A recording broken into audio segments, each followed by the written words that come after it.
चलिए तो बच्चा लोग बहुत सारा आप लोग बातचीत कर लिए, बहुत सारा हमारा काम का डिस्कशन हो गया। अब हम लोग बात करें टंग के बारे में। दो तीन बात आपको टंग के बारे में जानना बहुत जरूरी है। सबसे पहला, टंग को बायोलॉजिकली लिंगुआ बोलते हैं, लिंगुआ जीव, लिंगुआ। दूसरा चीज आपको जानना है कि टंग का जो पोस्टीरियर रीजन है उसको फ्रीन्यूलम बोलते हैं। क्या बोलते हैं? फ्रीन्यूलम। और ये फ्रीन्यूलम हायोइड बोन से ज्वाइंटेड है। हायोइड बोन आप जान रहे हो, बोन्स में हम आपको 206 हड्डी रखवाए हैं। कल आपसे 206 पूछे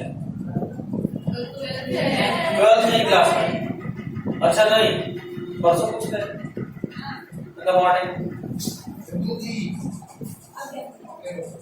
ठीक है।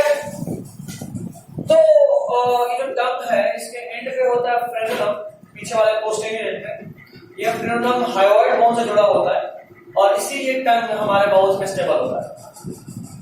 दूसरा बात, टंग के अंदर कोई हड्डी नहीं होता। There is no bone inside this tongue. That is why tongue is so flexible. It is a muscular structure. Okay? Then इसमें बहुत सारे टेस्ट पैपिलीज होते हैं। पैपिली की जो टर्म है ये गिवन दिया गया है टेस्ट बर्ड्स के लिए, अलग अलग तरह के टेस्ट बर्ड्स, अलग अलग तरह के टेस्ट के लिए, ठीक है। हम चाहेंगे आप अपने नोट्स कॉपी पे कुछ 2-4 पॉइंट ऐड कर लीजिए अगर सही लगे तो। एग्जाम नहीं भी बनाए तो भी चलेगा, बट 2-4 पॉइंट लीजिए। हाँ, इम्पोर्टेंट नीट के लिए है, बोर्ड्स के लिए एकदम नहीं है। 11th के एग्जाम में आपसे बिल्कुल भी नहीं पूछेगा। अगले साल जिनको देंगे वीडियो उनको तो होगा। अभी पढ़ाते हैं ऑनलाइन पढ़ाया जाएगा।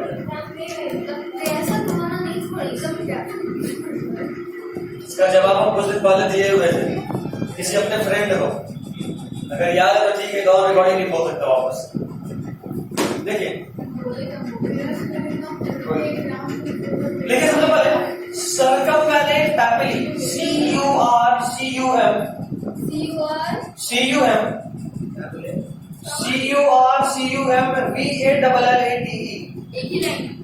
सर्कमवैलेंट पैपिली,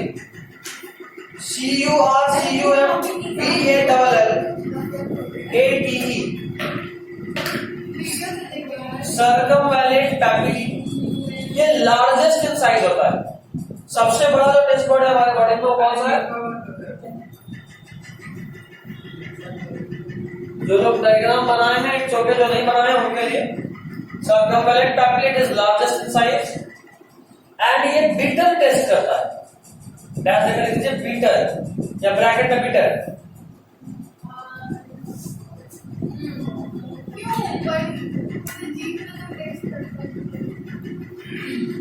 अगर हम आपको और अच्छे से बताएं तो एमसीईआरटी तो बोलता है कि बीटर को टेस्ट है ही नहीं, it is burning sensation of your tongue, ठीक है। But still at higher heat level you have got a specific papillae called circumvallate papillae and it is responsible for this bitter taste. नहीं, अगर तुम देखोगी कभी हरा मिर्चा खाने का शौक करा बचपन में कभी भी या अभी भी, कभी कभी चलो हरा मिर्चा खाते हैं तो बड़े लोगों को देखोगे तो वो क्या करते हैं, मिर्चा तोड़े नमक में सटा सटाते सब्जी, कई बार जी में लोग सटाते हैं, वो आगे वाले पोर्शन में सटाते, कभी देखो बीच वाले पोर्शन पे या पीछे वाले पोर्शन में सटाए हो उछलना चालू कर देंगे कि वहीं पे टेस्ट बीटर का होता है। आगे में सटाओगे तो वहां पे मैक्सिमम स्वीट का पैपिली, तो बीटर का टेस्ट बहुत कम हो जाएगा, तो तब भी बर्दाश्त करने लायक होना तो ठीक है, ठीक है। बताते हैं नेक्स्ट, फ्यूजिफॉर्म पैपिली, फ्यूजिफॉर्म, एक मिनट होगा, फ्यूजरी फंगी, FUNGI, क्या बात है, फंगिफॉर्म papillae,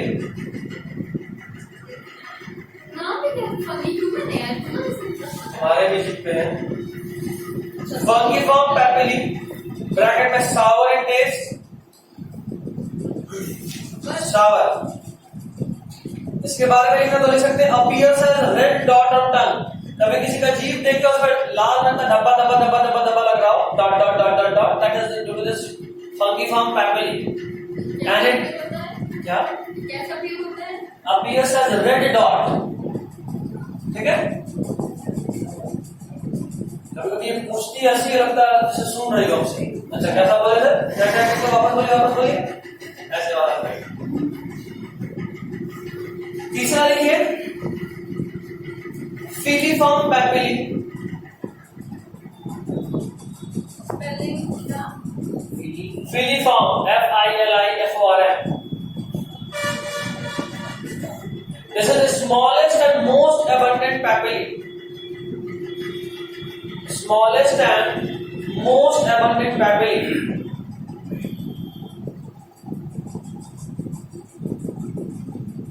Smallest and most abundant papilla.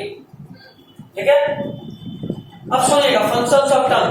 अब अपना नोट्स देखते चलिए, कोई फंक्शंस ऑफ टंग, टंग के फंक्शंस का बात करें। मैनिपुलेशन ऑफ फूड, फूड का टेस्ट जैसे बनाएगा गस्टेशन। मैनिपुलेशन मतलब मिक्सिंग भी होता है, फूड को आपस में मिक्स करना। आप चावल दाल मिला के खा लिए, उसको भी अच्छे से मिक्स ऑन रहेगा, आपका जीव करेगा, ठीक है। Next is gustation. Gustation means taste, taste के लिए यही जरूरी है। नेक्स्ट देखिएगा helps in pronunciation and helps called lingua. जीव के बिना बोल नहीं सकते, and that is why it is also known as lingua, language. नहीं बोल सकते।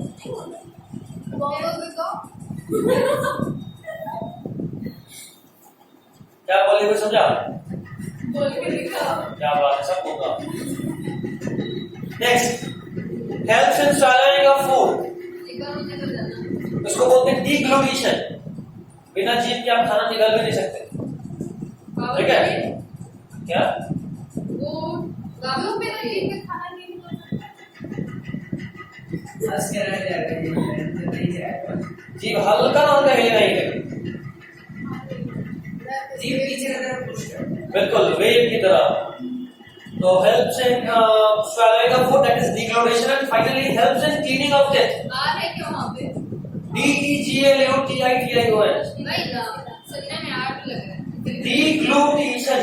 हाँ वही लिखे हैं, आप जो बोले तो आर्ट भी जरूर। Next is helps in cleaning of teeth। मस्त नॉनवेज खाया, कुछ फंस गया दांत के बीच में, तो जीभ यूज में आता है ना। ये ब्रश भी नहीं करती है। दांत जीभ तो भगवान क्यों दिए? Helps in cleaning of teeth हो गया उससे, हाँ। ये आगे मार्क्स में लाइन। अच्छा कि मम्मी को समझाना। चप्पल लगाएगी और ये फिर ऐसे पकड़ेगी, उड़ेगी एकदम। Next is salivary gland. Salivary gland, I mean, they are exocrine glands. Exocrine means they have duct to pour the secretion at the respective sites. उनके बॉडी में डक्ट्स होते हैं ताकि secretion को स्पेसिफिक साइट पे पहुंचाया जा सके। दूसरा is like 3 पेयर होते हैं, जिसमें से आपको सबसे पहले वाले का नाम ज्यादा इंपॉर्टेंट है, पैरोटिड सैलिवरी ग्लैंड। ये लार्जेस्ट होता है, ठीक है। क्या ये कोई डक्ट है? पैरोटिड ग्लैंड है, और पैरोटिड ग्लैंड का सिक्रीशन जिस डक्ट के थ्रू हमारे माउथ में आता है उसका नाम है स्टेंसन्स डक्ट। उसका तो पता नहीं कहाँ पे डक्ट लिखे थे वहाँ पे। क्या है डक्ट्स नेम स्टेंसन्स डक्ट। सारे वाले में आप देख लें, स्टार्टिंग में छोड़े नहीं क्या? ये हम लिखे हैं। All exocrine and ectodermal 3 pairs in। अच्छा, मतलब 1000 से 1500 ml, 1 से 1.5 लीटर पूरे दिन भर में सलाइवा रिलीज होता है हमारे माउथ में। क्या? स्टेंसन्स, STENSON, एपिस्टोफियस। स्टेंसन्स STENSON, एपिस्टोफियस, Stensen's duct. Next is sublingual, जो स्मॉलेस्ट है, सब मैक्सिलरी या सब मैंडिबुलर। तुमको सिर्फ पैरोटिड को याद रखना है, ज्यादा इंपॉर्टेंट नहीं है बाकी सब। बाकी सबका नाम इंपॉर्टेंट रखो, डक्ट को तो छोड़ देना, ठीक है। दूसरा चीज आपको ये ध्यान रखना है, एक बीमारी होता है मम्स, गलफुल्ली, that is infection in this parotid salivary gland. हाँ कभी कभी नहीं किसी के गाल में, ठीक है। कभी कभी किसी का गाल फूल जाता है, that is due to infection of parotid salivary gland. उस बीमारी को मम्स बोलते हैं, मम्स नाम शायद सुनिए। कैसे होता है? इन्फेक्शन है, वायरल इन्फेक्शन। अपने आप पता है भैया। तो जान से लेके आता है। होगा कोई तो इसीलिए वैसे भी घात होता है, लेकिन उसको मम्स नहीं बोलते। मम्मी के तमाम से बोलते हैं। खाइए। नहीं मम्मी कह अच्छा। नेक्स्ट चीज अगर बात करें ओरल कैविटी का, ये अपना आप खांसी क्यों नहीं कहते हैं? हम ऐसी चीजें तो ओरल कैविटी फैरिंक्स या तो ही था। Oral cavity leads to pharynx, मतलब ये जो हमारा ओरल कैविटी पॉइंट ही है, कोई हेडिंग नहीं है। हमारा जो ओरल कैविटी है वो फेरिंक्स की तरफ जाता है, फेरिंक्स को लीड करता है। फेरिंक्स वो कॉमन पैसेज है जहां से फूड और एयर दोनों पास होता है। देखो अगर हम आपका गर्दन काट के अलग कर दें और यहाँ देखिए कितने सारे पाइप्स हैं, तो मेनली दो पाइप दिखेगा। मान लो इधर माउथ है, इधर माउथ है। पहला एक विंड पाइप और दूसरा एक फूड पाइप। विंड पाइप को लैरिंक्स वाला पाइप बोलेंगे और इसको क्या बोलेंगे? ईसोफेगस। और फूड पाइप, ठीक है। तो अगर मान लो इधर से आ रहा है, इधर से आ रहा है फूड, तो पहले विंड पाइप और उसके बाद फूड पाइप, और उसी को अपने हिसाब से देखें तो ऐसे कर देंगे। खाना इधर से खा रहे हैं, पहले विंड पाइप फिर food pipe, wind pipe food pipe, ठीक है। अब जो खाना हम खाते हैं वो पहले विंड पाइप को गुजरता है फिर फूड पाइप पे आता है। और बात यह है कि अगर वहां से खाना खाए और गलती से विंड पाइप में चला जाए तो उसी वक्त आपका ब्रीदिंग चोक होगा और आप ऊपर पहुंच जाएंगे अगर तुरंत मेडिकल इमरजेंसी हेल्प नहीं मिला। इसीलिए लोग बोलते हैं खाते वक्त नहीं बोलना चाहिए, कि बोलने के लिए विंड पाइप को खोलना पड़ता है, बिना एयर बाहर कम करेगा बोलोगे कैसे। और अगर गलती से चावल का एक दाना भी चला गया तो आप ऊपर पहुंच जाइएगा। और बॉडी कितना स्ट्रांगली रिएक्ट करता है इसके लिए आप देखोगे, कभी चावल खाते हुए बोल दिए और आप सरक गए तो छींक आता है, और छींक इतना जबरदस्त आता है कि मुंह से खाया हुआ चावल नाक से निकल जाता है। पता है, जैसे ही एक भी दाना जाना भी शुरू हुआ ना, इतना स्ट्रांगली एयर पंप करा जाता है, इतना स्ट्रांगली पंप करा जाता है, और इनवॉलेंटरी आप रोक नहीं सकते। इतना स्ट्रांगली कि वो तो चावल का दाना जिसको यहाँ से ऐसे मोड़ना था वो सीधा ऊपर जाके एकदम बाउंस होते हुए गिरता नाक से।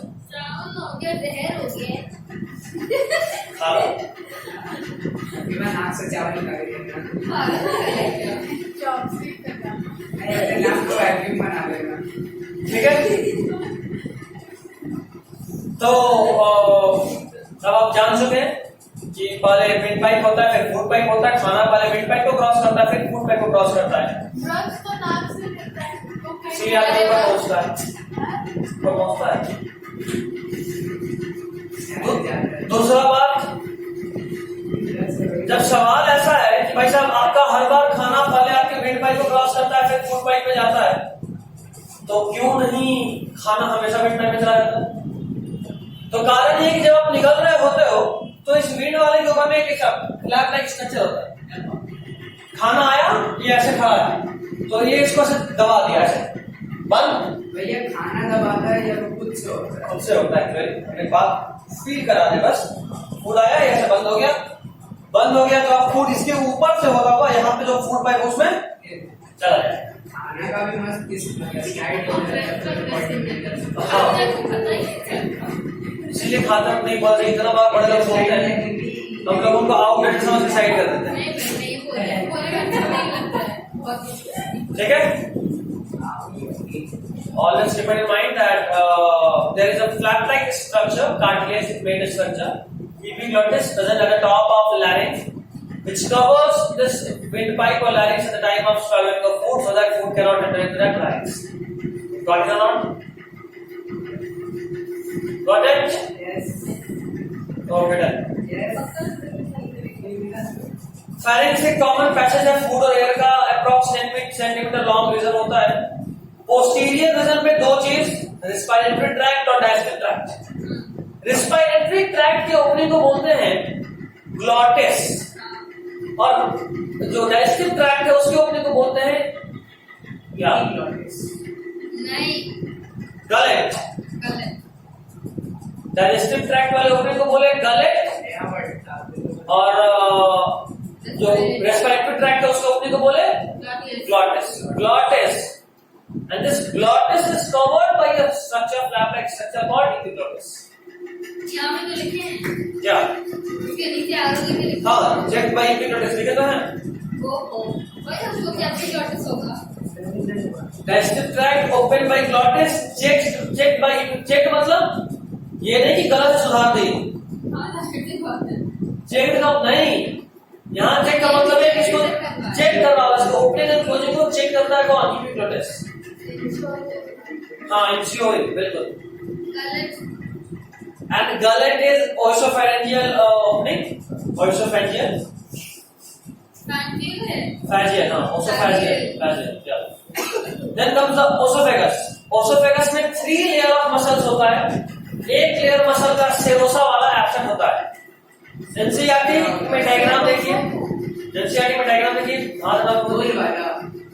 हाँ, विभूति हाँ दादा. बेस बैंड हो. बेस बैंड हो. ऊपर में दिखा गोल कलर का है. यही 4 लेयर ऑफ मसल है जो हमारे टोटल एलिमेंट्री कैनाल में होता है. उस डायग्राम को बनाना है. बनाना है बनवाए हैं. बनवाए हैं. अच्छा हम भी बनवाए हैं. ठीक है. अच्छा अब सारा डायग्राम बना देंगे मेरा बस 2 बना दो बटरफ्लाई जैसा है सेकंड चैप्टर का काट दिए अच्छा वो बटरफ्लाई मेरा देख नहीं बहुत इम्पोर्टेंट है. हाँ तो वो बना दो हम ये बना वो इतना इम्पोर्टेंट है कि कोई साल ऐसा नहीं गुजरता जिसमें या तो बोर्ड में या लीड में ना पूछे. एंथर का लॉन्जिट्यूडनल सेक्शन. हाँ वो दोनों साइड से बटरफ्लाई शेप में है. एंथर का लॉन्जिट्यूडनल सेक्शन. अर्पिता पूरा नोट्स लिख लियो ना. 12th वाला बायोलॉजी भेजे. अरे इसके लिए ऐसे सर्कल एक लाइन में ठीक है. ये बनाने के लिए थोड़ी है यार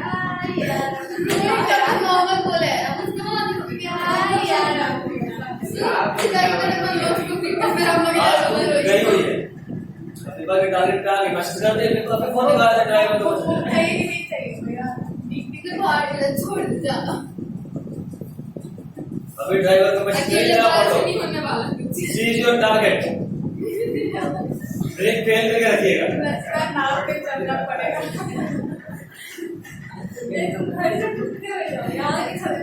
अपनी खुशी को लेकर आएगा मैं मुझे बात नहीं करूँ भाई सेफ्टी के लिए काफी सही रहेगा तुम्हारी जान दे देगा. आगे अगर बात करें इसोफेगस इसमें सिर्फ 3 लेयर होता है. एक लेयर सेरोसा लेयर एब्सेंट होता है.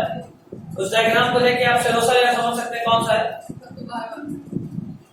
35 सेंटीमीटर लॉन्ग होता है. इसी में जो फूड है वो फैरिंग से स्टमक तक कैरी होता है.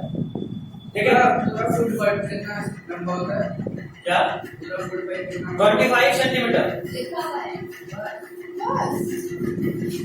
मतलब जो लोहा वाला स्केल है उससे भी छोटा 30 सेंटीमीटर का होता है.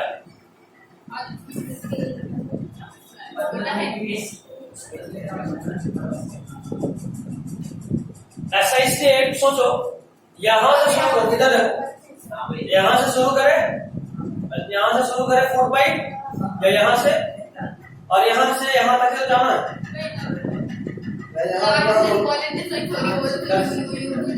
इतना ही तो जाना है. नहीं यहाँ पे हॉट है. इसके नीचे यहाँ पे अंदर बीच में पेट है. सब आगे पीछे करके है ना. एक जगह पे सिर्फ एक छोड़ना है.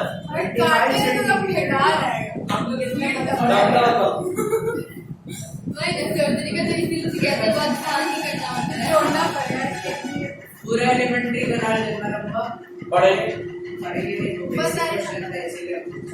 नहीं नहीं पढ़ेगी. Do not deviate. आपको बात बहुत कर रहा हूँ.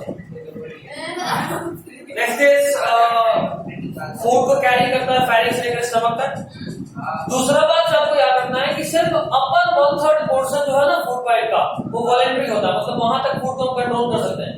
अगर खाना यहाँ तक पहुंच गया है आप खींच के मुंह में ला सकते हैं. यहाँ के बाद यहाँ पहुंच गया तो नहीं ला सकते. समझे. ठीक है. खाना अगर यहाँ तक हो तो आप उसको वापस खींच सकते हैं क्योंकि अपर 1/3 पोर्शन, सोचो ना टोटल 15 का है, मतलब 25 का है ना, तो 1/3 6 7 8 सेंटीमीटर, मतलब यहां से यहां तक में आप यहां तक में आप फूड को वापस खींच सकते हैं। उसके बाद वो इनवॉलेंट्री हो जाता है। इनवॉलेंट्री यानी अब आपके कंट्रोल में नहीं है, एक बार नीचे चला गया तो आप तो सीधा पेट में जाके उठना है। ये जो फूड है, अर्पिता एक सीट का खाना और 10 वाला ये सुनो, यहां से जब आप फूड को इंटेक करें, सुनो, तो कभी देखे कि आप खाना या पिज्जा निकले और धड़ाम से पेट में चोट लगा, अच्छा पिज्जा पेट में पहुंच गया, ऐसा नहीं होता। मतलब फूड जो यहां से वो सीधा यहाँ पे गिरता नहीं है, वहां पे पेरिस्टाल्सिस होता है, यानी फूलता है। बिल्कुल बिल्कुल क्रैश कोर्स वाले सब लोग ना, बताया क्या क्या हमको क्या बात। मान लो फूड यहाँ था तो यहाँ पे स्वेल है और बाकी सब ऐसे है, ये स्वेलिंग की तरह धीरे धीरे नीचे आएगा ऐसे, फिर यहाँ वाला थोड़ा और नीचे आएगा ऐसे, यहाँ पे ऐसे होगा, ऊपर में भी नॉर्मल, यहाँ पे ऐसे हुआ क्या, फूड पाइप शेप नहीं है, खाना वैसे ये आपका फूड पाइप जो स्टमक को लीड करा। आप कैसे बनाएंगे? अगर मान लो यहाँ पे तुम खाना नहीं लिए तो ये स्वेल कर जाता है, स्वेल मतलब थोड़ा सा मिल जाता है, ठीक है। अब खाना यहाँ तक पहुंचा, अब ये इधर से सिकुड़ेगा और इधर खुलेगा, तो खाना यहाँ से यहाँ पहुंच गया। उसके बाद थोड़ा और नीचे, यहाँ मान लो ये स्वेलिंग तो यहाँ था, ये नॉर्मल हुआ और यहाँ ऐसा हो गया,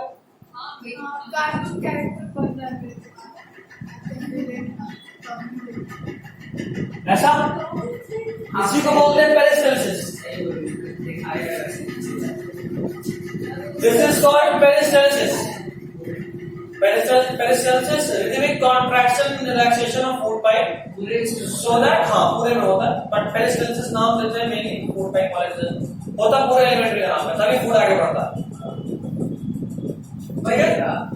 जब कोई उसको कैसे मतलब एक जगह पानी के रेस्ट फिर वो आगे कैसे बढ़ते हैं? वेव चलेगा, वेव पेरिस्टाल्सिस वेव होगा, आगे जाके चलेगा। हाँ अच्छा, हम एक वीडियो ड्राइंग में मिलेंगे, 3D वीडियो 1 मिनट 2 मिनट का, जहाँ पे पूरा डायजेस्टिव पाथ में आपको समझ जाएगा। टेक्स्ट इज दिस, एक टर्म लिखा हुआ है, and divide of any type of nervous plexus, मिला? इस पॉइंट को आप छोड़ दीजिए। Thank you. वैसे एक बात और बता दें, जो आपको कॉपी मिला है खासकर मेरे बायोलॉजी में, जो भी चीज पिंक से लिखा हो ना, वो मेडिकल में बहुत इंपॉर्टेंट होता है। सुनिए, जहाँ जहाँ पे नीट के लिए इम्पोर्टेंट होगा ना बता दीजिएगा। पिंक कोडिंग है।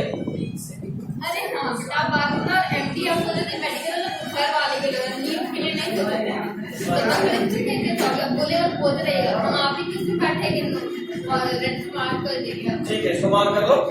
इसमें ये प्लेक्सस वाला पार्ट इंपॉर्टेंट नहीं, हमारे अपने इंपॉर्टेंट है, हमारे लिए सिर्फ इतना इंपॉर्टेंट है कि अपर 1/3 पोर्शन वॉलेंट्री होता है, बाकी सब इनवॉलेंट्री। तुम इसी तो बात की वजह से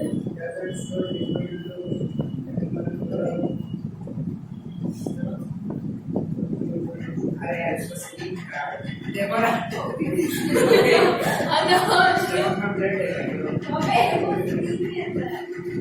आगे इसोफेगस हो गया, स्टमक का बात है, स्टमक को गैस्टर भी बोलते हैं,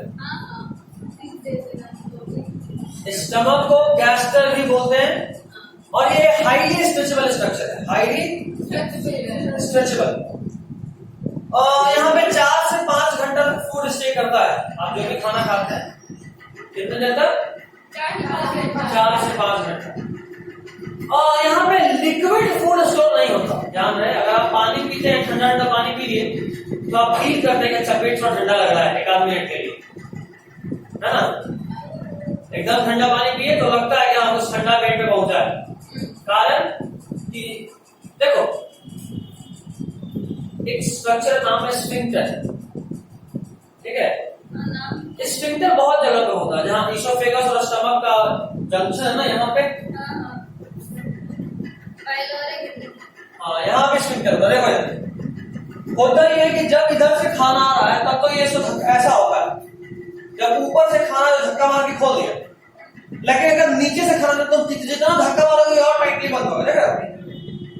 तो बैकफ्लो ऑफ फूड को रोकता है, एक बार जो पेट में आ गया वापस नहीं जाएगा। वॉमिटिंग इसी का एब्नॉर्मलिटी है।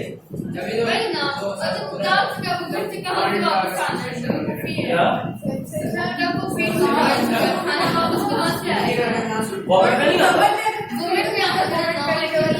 नॉर्मली में नहीं आ सकता, उसका कारण यही है, ठीक है। अच्छा, वॉमिट में दो तीन चीज नोटिस करते होंगे। जब वॉमिट होता है तो गर्दन पूरा जलने लगता है या छाती जलने लगता है, क्योंकि स्टमक में HCl था ना, वो HCl वाला फूड ऊपर आया है। तो स्टमक में HCl से बचाने के लिए म्यूकस का लाइनिंग है, लेकिन बाकी जगह थोड़ा होता है, जलन होता है। दूसरा, जब भी वॉमिट होता तो लगता है पूरा पेट सिकुड़ रहा है, ममोड़ रहा है, इसको ऐसा लगता है? नहीं लगता। ऐसा इसलिए क्योंकि ये यहाँ पे एब्नॉर्मलिटी है, ठीक है। उसके लिए जरूरी है कि यहाँ पे कुछ गड़बड़ हो तभी ओपन होगा। तो मुड़ता क्यों है? ये कई बार पीक पे जाने पे क्यों बोलते पीक पे जाने देखते ना, पीक पे जाता है तो कोई ना कोई साइकोलॉजिकल डिसऑर्डर है तुमको। हमको नहीं आता। नाम वैसे बहुत सही बोला, ये साइकोलॉजिकल डिसऑर्डर है, कई बार दिमाग में होता है। अब तुम सोच रहे हो गाड़ी तुम्हारा घूम रहा है, तुम्हारा अपना बॉडी घुमा लेती है ऊपर से नीचे तक, और फिर गलती बॉडी उल्टी, तुम्हारा गलती है। किसी लोगों को गाड़ी में ट्रेवल करने से वॉमिट होता है। बस का लास्ट, हमको आ सकते हैं, बस का लास्ट, सही बोला, सिटी बस का लास्ट, सिटी बस का उनको लगा 5 रुपये में जाए।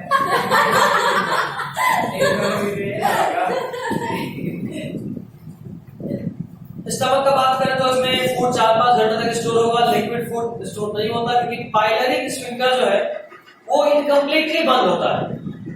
जैसा बात है, एक छोटे से भी गैप रह गया तो पानी तो क्रॉस कर जाएगा। इसलिए आप दूध पीते हो, इसलिए आप पानी पीते हो, तुरंत क्रॉस कर जाता है वहां से। पानी अगर बहुत प्यास से हो, अभी इफ्तार का ड्रग्स पिलाता होगा, हाँ सही बोला, लगता है कि ये पूरा चिपक जाता है, धीरे धीरे ओपन होता है पानी के वजह से। क्या होता है ना, 2 सिप लेके फिर लगता है सब पैक हो गया।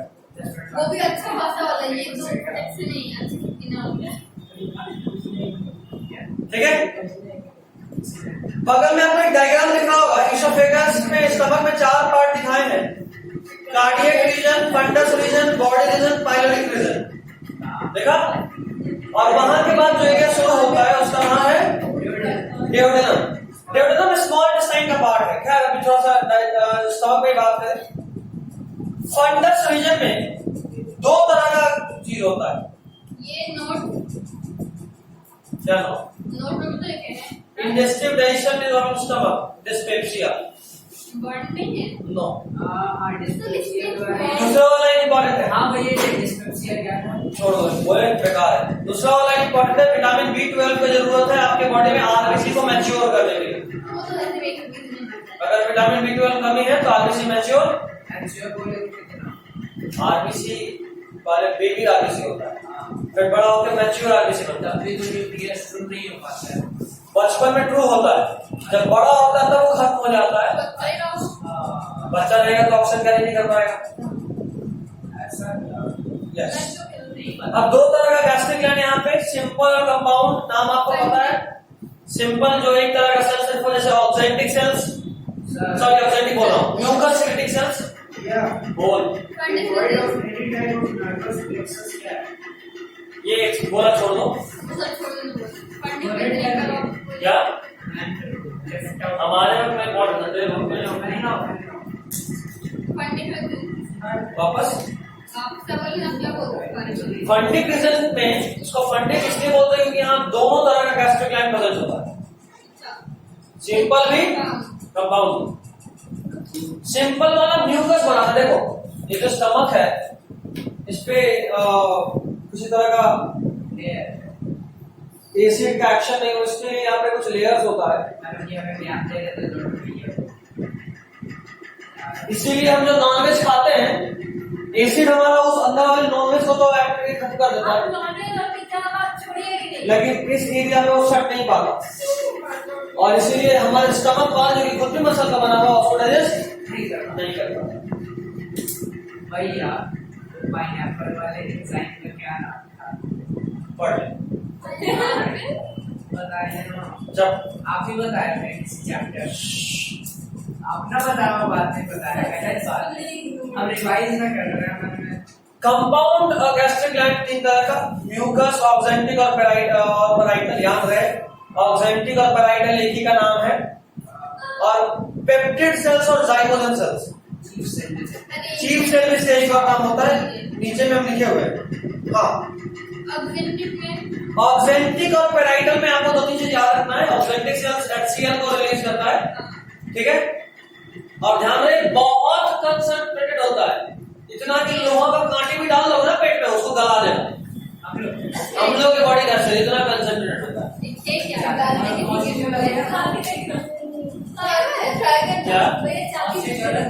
ऑस्ट्रिच HCl सब में सेम होता है। क्या आप क्या खाया था? हाँ, तो बिल्कुल वो भी खाएगा। बिल्कुल HCl का कंसंट्रेशन पे डिपेंड करता है। कंकड़ खाने से क्या मिलता होगा? मिनरल्स मिलता है और थोड़ा सा उनको रफ करता से खाना। रफेज का नाम। हाँ, बचपन में पिज्जा खाते थे। पागल। Psychological disorder.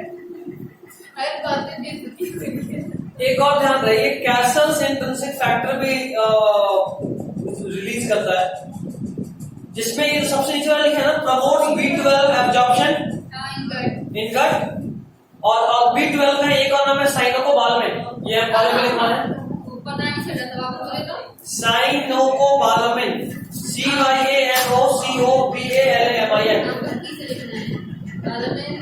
BALAMIN, cyanocobalamin. देखो अभी अभी एक मिनट में सुनना, थोड़ा देर पहले पढ़े कि B12 का रोल है आरबीसी मैच्यूरेशन में, ठीक है, और अभी देखें कि B12 को एब्जॉर्ब करने में मदद करता है कैसल्स इंट्रिंसिक फैक्टर, जो कि ऑक्जेंटिक सेल से रिलीज होता है।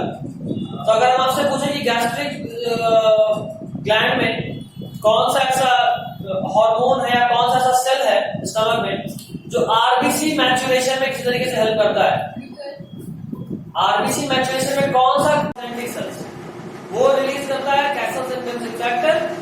तो डायरेक्टली तो कोई रोल नहीं, वो तो सिर्फ B12 का एब्जॉर्ब करवा रहा है, लेकिन B12 हेल्प कर देता है आरबीसी मैच्यूरेशन, जिसका कि आरबीसी प्रोडक्शन यूज आएगा। तो Castle's intrinsic factor indirectly RBC formation में मदद करता है। 2020 का पूछा हुआ क्वेश्चन, 19 का नीट 2019 में पूछा हुआ सवाल है ये कौन सा तुम्हारा इनडायरेक्टली हेल्प करता है RBC maturation. Next is peptic cells और जाइगोजन सेल्स और चीफ सेल्स, ये गैस्ट्रिक एंजाइम रिलीज करता है, ठीक है। देखो नोट में इस पर लिखे हैं HCl helps in absorption of iron by converting Fe3+ into Fe2+, hence indirectly helps in erythropoiesis। erythropoiesis बनाया था ब्लड में, formation of blood is called erythropoiesis। आइए इसके अंदर डायग्राम में, ये इंपॉर्टेंट है, इसको बनाना है। हाँ, इसमें आपको सिस्टिक डक्ट दिख रहा होगा, गॉल ब्लैडर के डक्ट का नाम है सिस्टिक डक्ट, गॉल ब्लैडर के डक्ट का नाम है। फिर हेपेटिक डक्ट दिख रहा है, ये लीवर से जो डक्ट आता है उसको हेपेटिक डक्ट बोलते हैं, बाइल जूस लेकर आता है। और देखो यहाँ पे एक स्फिंक्टर है, स्फिंक्टर ऑफ बॉयडन मिला, स्फिंक्टर ऑफ बॉयडन। और पैंक्रियाटिक डक्ट जो है, डक्ट ऑफ पीयर्सन, उसमें जाके मिलता है। डायग्राम देखिएगा, pancreatic duct, duct of Pearson है, उसमें जाके मिल जा रहा है कौन सा, hepatic duct. Hepatic duct directly duodenum में रिलीज नहीं कर रहा होगा, पगला गई, क्या हो गया? डायग्राम देखो, मैं सारा नाम देखो तो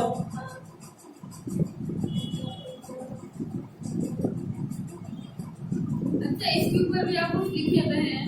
डक्ट ऑफ सैंटेरोनी एसेसरी डक्ट जरूरी है क्या? ना। अच्छा आप उसी तरह का एक आदमी हो गया? काम करेगा क्या?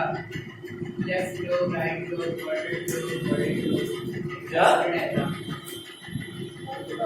वो डायग्राम से तो डायग्राम वापस हम जो बोल रहे सुनो,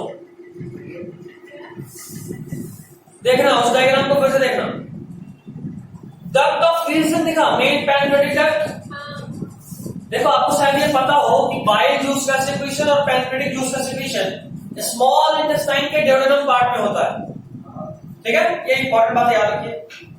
सबसे main duct duct of Friesen रहा, मेन पैनक्रेटिक डक्ट, और लीवर से जो बाइल जूस लेके आता है उसका नाम है हेपेटिक, ठीक है? अब ये हेपेटिक डक्ट डायरेक्टली ड्यूडेनम में नहीं जा रहा है, हेपेटिक डक्ट जाके डक्ट ऑफ फ्रीसन से मिल रहा है। देखो डायग्राम, हेपेटिक डक्ट जाके डक्ट ऑफ फ्रीसन से मिल रहा है और दोनों मिलके कॉमन हेपेटो पैनक्रेटिक डक्ट बना रहा है, ठीक है? और वो जा रहा है ड्यूडेनम में, ठीक?